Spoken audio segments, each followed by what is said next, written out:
Subscribe करें Warasia Urdu medium channel को और बेल आइकन ज़रूर दबा दें। तो बच्चों, यहाँ पर हम सबक नंबर 8 उर्दू का जो है ये जलते परों से उड़ान को हम यहाँ पर एक्सप्लेन करेंगे। सबक को पढ़ के इसकी मालूमात हासिल करेंगे और इसके सभी मीनिंग्स भी समझेंगे। इससे पहले मैंने हिस्ट्री, ज्योग्राफी, सोशियोलॉजी और उर्दू के अब ये सभी अपलोड किया हुआ है। सभी लेसन के सवाल जवाब को अपलोड किया हुआ है। अस्सलाम वालेकुम। तो बच्चों, आज हम उर्दू का सबक नंबर 8 जलते परों से उड़ान इस सबक की सबक खानी करेंगे। तो पहली बात में हम देख लेते हैं कि हमारे इतराफ पाए जाने वाले तबई और हयातियाती हालात को माहौल कहते हैं।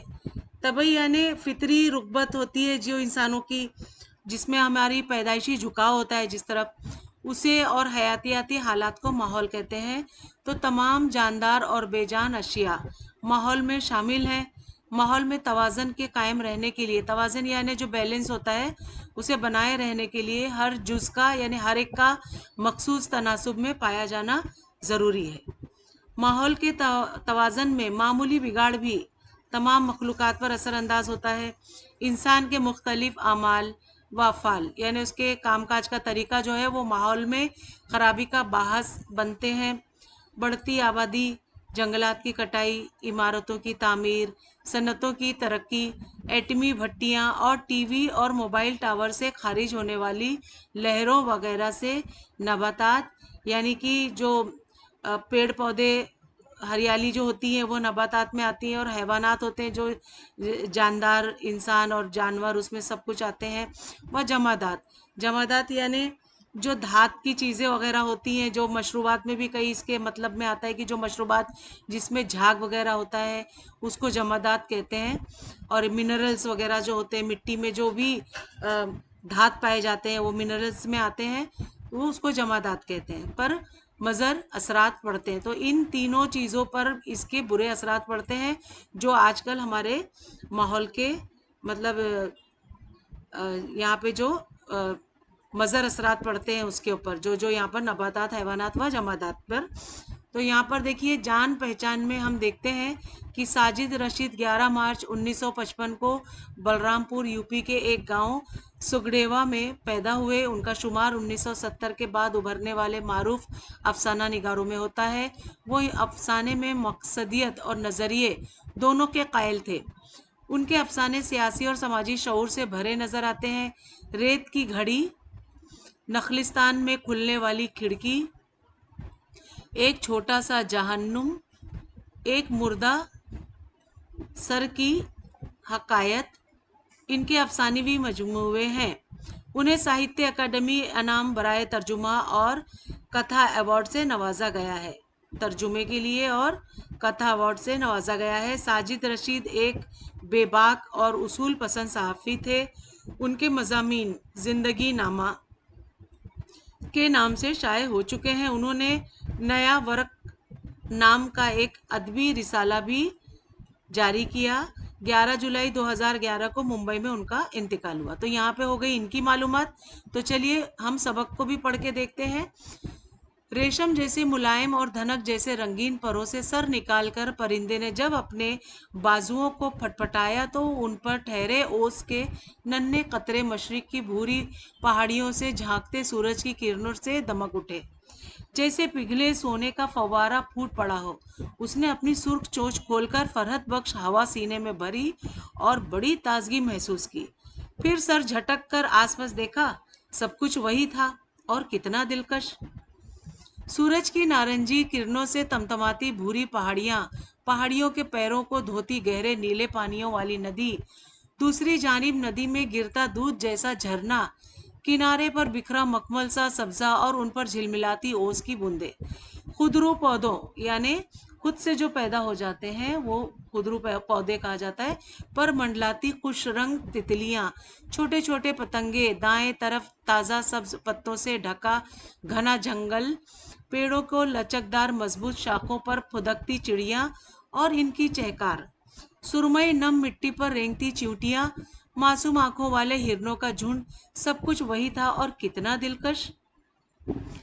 चिड़ियों की चहकार, झरने की झरझर। अब यहाँ पे आप देखेंगे कि मतलब जो यहाँ पे हर चीज की जो एक आवाज का जो नाम होता है, जैसे चिड़ियों की आवाज करने को चहकार, झरने की आवाज को झरझर, हवा के बहाव पर बहती नदी के किलकिलाहट, सूखे पत्तों की खड़खड़ाहट। अब देखिए यहाँ पर हर चीज की आवाज का भी यहाँ पे एक नाम दिया जा रहा है।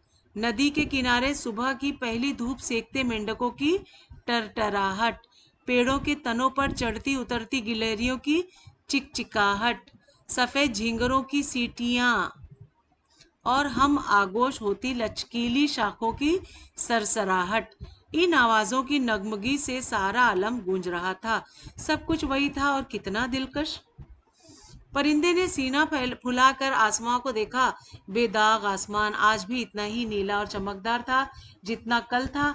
उसने तिनकों से बने अपने खूबसूरत घोंसले पर अलविदाई नजर डाली और दाने दुनके की तलाश में फिर फड़फड़ाता उड़ गया। उड़ा और उड़ता गया, ऊपर ऊपर, बहुत ऊपर। ठीक परिंदे के सर पर आकर सूरज ने उसे मामूल के मुताबिक एक सब्जा जार में उतरने पर मजबूर कर दिया। दूर तक सब्जा था और इस कदर दाने बिखरे हुए थे कि परिंदे को हमेशा की तरह आज भी ये सोचना पड़ा कि कहाँ से शुरू किया जाए। दाना चुगते चुगते वो सैर हो गया, यानी उसका पेट जो था वो खूब भर गया। अब उसने देखा कि इसका साया कदमों तले नहीं है बल्कि कुछ लंबा हो गया है।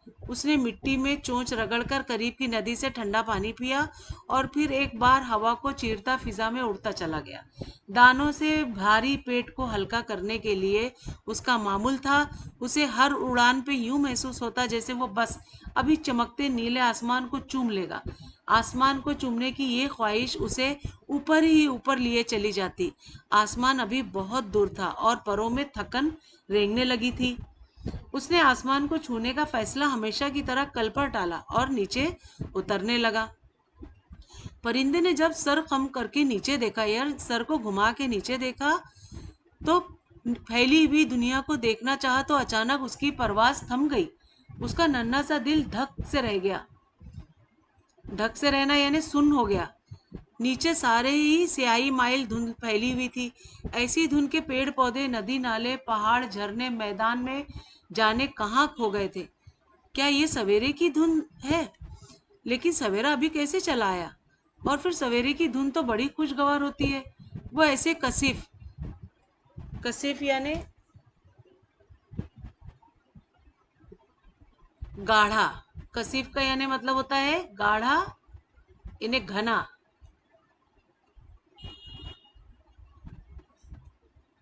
ये देखिए ये गाढ़ा हो गया, इसका मतलब कसिफ का। और मटमैली तो नहीं होती और फिर इसमें खनकी भी तो होती है। तो फिर ये क्या है? धुआं इसकी आंखों में जलन पैदा करने लगा था। परों पर अपने छोटे से जिस्म का तवाजन बरकरार रखते हुए जब वो धुएं के कसिफ बादल में उतरा, तो यानी गाढ़े बादल में उतरा, तो उसके सीने में चिंगारियां उतर गईं। फेफड़ों में धुआं पत्थर हो गया और हलक में चींटियों काटने लगी। सीने में उमड़ते हुए धुएं की अजियत और उखड़ती सांस से घबराकर उसने बेख्तियार चोंच खोल दी। मगर तकलीफ से निजात तो क्या मिलती, सीने की जलन और बढ़ गई। बिल आखिर वो धुएं की कसेफ चादर को चीर कर नीचे खुले में चला आया। यहाँ घुटन कुछ कम थी। परिंदा थककर चूर हो चुका था। सीने में दूर दर्द रेत की जर्रे की तरह चुभ रहा था। बाजू ऐसे शल हो रहे थे, शल यानी सुन हो रहे थे, उन्हें जाड़ा मार गया हो, जैसे सर्दी लग गई हो उसे। वो अब किसी पेड़ की शाख पर बैठकर सुस्ताना चाहता था। उसने थकन से बोझल आंखों से नीचे देखा और उसकी आंखें हैरत से फैली चली गई। उसकी वजूद में नन्हा सा दिल जैसे अपने धड़कन भूल गया। उसे एक लम्हे के लिए अपनी आंखों पर यकीन ही नहीं आया। उसने बाजुओं को जल्दी जल्दी हरकत दी और कुछ और नीचे उतर आया, मगर मंजर नहीं बदला। कुछ और वाज़ेह हो गया, कुछ और भी उसको नजर आने लगा खुला खुला। ये सब क्या है? उसने सोचा और सोचकर तड़प उठा। आंखों ने जो कुछ भी देखा वो परिंदे के लिए हैरत अंगेज था। सूरज के ढेर होने तक सारा आलम कैसे बदल गया। कहाँ है वो पेड़ पौधे सब्जाजार? कहाँ है वो नदियां नाले झरने? कहाँ है वो गार टीले पहाड़? कहाँ है वो हिरन, वो चींटियां, वो मेंढक, आखिर ये सब कहाँ गए? जंगलों, पहाड़ों और नदियों की जगह अब आसमान से सर टकराती सीसा पलाई इमारतें खड़ी थी, यानी शीशे वाली इमारतें खड़ी थी। सैकड़ों एकड़ में फैली इस्लासाज फैक्ट्रियां, बड़े बड़े राडार थे, देव पेकर एटमी तजुर्बे गाहें, फैक्ट्रियां और सीना ताने टीवी टावर्स खड़े थे।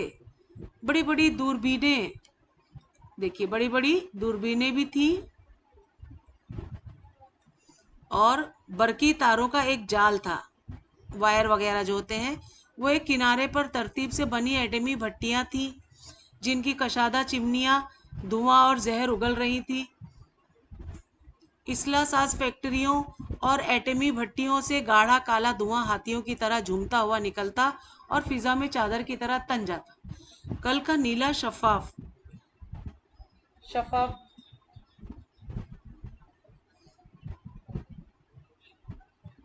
शफाफ यानी साफ सुथरा आसमान अब यूं दिखाई दे रहा था जैसे इस पर काली काली गर्द जम गई हो। आसमान पर रेंगती इस स्याही से खौफजदा होकर परिंदा अपने घोंसले में उतरने के लिए बेचैन हो गया। ऐसा कभी नहीं हुआ था कि वो सूरज बुझने के बाद अपने घोंसले को लौटा हो। ये पहला मौका था कि वो अंधेरे में घिर कर रह गया था। रात हो गई थी, यानी थकन से टूटते हुए पंखों से परिंदा कुछ और नीचे आया तो फिजा में दौड़ते मौसलाती पैगामात, यहाँ पे देखिए मौसलाती पैगामात इसके परों से उलझ उलझ कर परवाज में रुकावटें पैदा करने लगे। थकन इसके बाजुओं में सुइयों की तरह चुभ रही थी। वो इसके अपना वजूद नाकाबिले बर्दाश्त बोझ महसूस होने लगा था। उसने फूलती सांसों के दरमियान सर को खम करके अंधेरे में डूबते लोहे, यानी सर को घुमा के अंधेरे में डूबते लोहे, सीमेंट और कंक्रीट के पहाड़ों को देखा। कोई पेड़, कोई शाख, कोई सब्ज पत्ता, कहीं कुछ भी नहीं। उफ, ये मैं किस जहां में आ फंसा? क्या मेरी परवाज इतनी ऊंची थी कि मैं अपनी हदूद से बाहर निकल आया? मुझे लौटना होगा। मगर बाजुओं से उठती टीस उसके इरादे पर बिजली बनकर गिरी। टीस यानी इतनी दर्द हो रही थी उसे। अब तो बस चंद ही लम्हों की परवास की सिकत है मुझ में। इसके बाद तो मुझे कहीं उतरना ही होगा। सिकत यानी इतनी अब ताकत रह गई उसके पास, मगर कहाँ उतरेगा वो? उसने नीचे देखा, हर तरफ वही बदला हुआ मंजर। टीवी टावर था जो गैर मरई मनाजर को मुंतशर कर रहा था। यहाँ भी नहीं उतरेगा वो। बड़े बड़े नेओन साइन बोर्ड, यानी जो रंगीन बोर्ड होते हैं ना, जिसपे अलग अलग रंगों के कलर से वो बरकी होता है जो चलता रहता है, तो वो बोर्ड यहाँ पे निवन साइन बोर्ड टंगे हुए थे। यहाँ भी नहीं उतरेगा वो। सीमेंट कंक्रीट की स्काई स्क्रिपर्स, यानी जो ऊंची ऊंची बिल्डिंगें होती हैं, फलक बोस जिसे कहा जाता है, उस पे वो मुंह चढ़ा रही थे, तो यहाँ भी वो नहीं उतरेगा। अब इस्लासास फैक्ट्रियों की चिमनियां धुआं उगल रही थी, यहाँ भी नहीं। कायनात के सारे इसरार से वाकिफ देव पेकर दूरबीनें थी, यहाँ भी नहीं। आग और जहर उगलती बड़ी बड़ी एटमी भट्टियां थी, नहीं, यहाँ भी नहीं। तब कहाँ? सोचकर वो लरस गया था, डर गया था। क्या मैं वापस लौट सकूंगा उन नदियों, पहाड़ों और जंगलों को जहां से मैं उड़ा था? क्या अब मैं अपने नरम नरम घोंसलों में उतर सकूंगा? क्या अब कभी नीले आसमान की वसत में तैरते हुए मैं नजरों की आखिरी सरहद तक फैले घास के मैदान का नजारा कर सकूंगा? मेरी प्यास बुझाने को क्या वो ठंडा पानी मिल सकेगा? घने दरख्तों की छाया में सुस्ताते किसी हिरन की पीठ पर बैठकर क्या मैं उसकी गर्दन को गुदगुदा सकूंगा? क्या नम मिट्टी में अपने पंजों के निशान देख सकूंगा? सवालात ने खौफ में ढलकर परिंदे को बदहवास कर दिया। किसी पेड़ की जिंदा शाख को पाने के लिए उसने जन्नाटे से एक गोता लगाया और एक देव पेकर इमारत, यानी बहुत लंबी ऊंची इमारत की खिड़की के मजबूत शीशे से जा टकराया। फिर तो वो किसी डूबते जहाज की तरह गाढ़े काले धुएं में घिरी इमारतों की न जाने कितनी खिड़कियों से सर टकराता फिरा, मगर उसे वापसी का रास्ता न मिला। अब उसके हवास जवाब दे चुके थे। वो थकन और खौफ से कांपते जिस्म को संभाल न सका और एक एटमी भट्टी के ऐन मुंह पर अपना तवाजन खो बैठा। देखिए, यानी एटमी भट्टी जो जल रही थी उसी के ऊपर वो जाके गिर गया। जहर ने फेफड़ों में कांटे बोए और शोलों ने उसके परों को चाट लिया, यानी वो उसके परों को शोलों ने जला दिया। और गर्द आलूद तारीक आसमान पर दूर तक एक रोशन लकीर फैलती चली गई। जब आग परों को जलाती इसके दिल तक पहुंची, तब परिंदे ने तड़प कर नीचे उगे लोहे, आग और धुएं के जंगल पर आखिरी निगाह डालकर सोचा, क्या ये मेरी आखिरी परवाज है? क्या इस शफाक ठोस, यानी शफाक क्या होता है? बेरहम कातिल। बेरहम कातिल जो ये ठोस जमीन में से कोई बीज अपनी नन्ही सब्ज बाहों से सीमेंट कंक्रीट की पहाड़ों को चीर कर तनावर दरख्त बनने के लिए सर नहीं निकालेगा। वो सारे माहिरीन फलकियात जिनकी आंखें बड़ी बड़ी दूरबीनों में गड़ी रहती हैं और जो कायनात में नमूदार होने वाले एक एक सितारे की खबर रखते हैं, वो ऐन अपने सर पर एक परिंदे की वजूद की खाक होकर फिजा में बिखरने के हादसे से लाइल्म ही रहे। तो बच्चों यहाँ पर ये सबक नंबर 8 जो है हमारी सबक ख़्वानी जो है मुकम्मल हुई। इस सबक में उन लोगों के बारे में बताया जा रहा है कि जो आज हमारे आसपास के माहौल में जो फ़िज़ाई आलूदगी फैल गई है, जिससे ये चरिंद परिंद को काफ़ी तकलीफ़ हो रही है। जैसे कि इस सबक से हमने पढ़ के देखा कि एक परिंदा कितना खुशहाली से अपना घर छोड़कर निकला था, लेकिन वो आखिर अपने पर के साथ कहाँ जल गया? फैक्ट्री के एक जो चिमनी होती है उसके ऊपर ही वो गिर गया और इस तरह से वो आलूद होकर उसके पर जल गए और उसकी जो धुआं था उसमें वो उसको कितना नुकसान किया कि वो जिंदा ना बच सका। तो ये हमें सीखने की बात ये भी बताई जा रही है कि ये नीचे 2 लाइन दी है कि वो सारे माहिरीन फलकियात जो जिनकी आंखें बड़ी बड़ी दूरबीनों में गड़ी रहती हैं, यानी वो फलक से वो तारे सितारे तो देखते रहते हैं, लेकिन अपने आसपास के माहौल में एक परिंदे को अगर इतनी तकलीफ हो रही है तो वो उनकी दूरबीन से उन्हें नज़र नहीं आता। तो ये हमारे लिए भी सीख है कि हम माहौल को किस तरह से साफ़ सुथरा रखें। तो बच्चों यहाँ पर हमारा ये सबक जो है सबक ख़्वानी मुकम्मल हुई। तो हम इसके पार्ट 2 में मिलेंगे इसी सबक के सवाल जवाब के साथ। तो हम मिलते हैं अगले वीडियो में, तब तक के लिए bye bye, take care. Lesson अच्छा लगा हो तो प्लीज़ मेरे चैनल को सब्सक्राइब करिए, लाइक करिए और अपने उर्दू मीडियम के दोस्तों में ज़रूर शेयर करें ताकि उनको भी डाइजेस्ट और दरसी किताब यानी टेक्स्ट बुक ना ख़रीदना पड़े और ऑनलाइन काम घर बैठे आसानी से हो सके। तो मेरा यहाँ पे यही मकसद है कि मैं आपको फ्री में ये फ़ायदा दूँ। तो बच्चों मिलते हैं पार्ट 2 में सवाल जवाब के साथ, तब तक के लिए बाय बाय।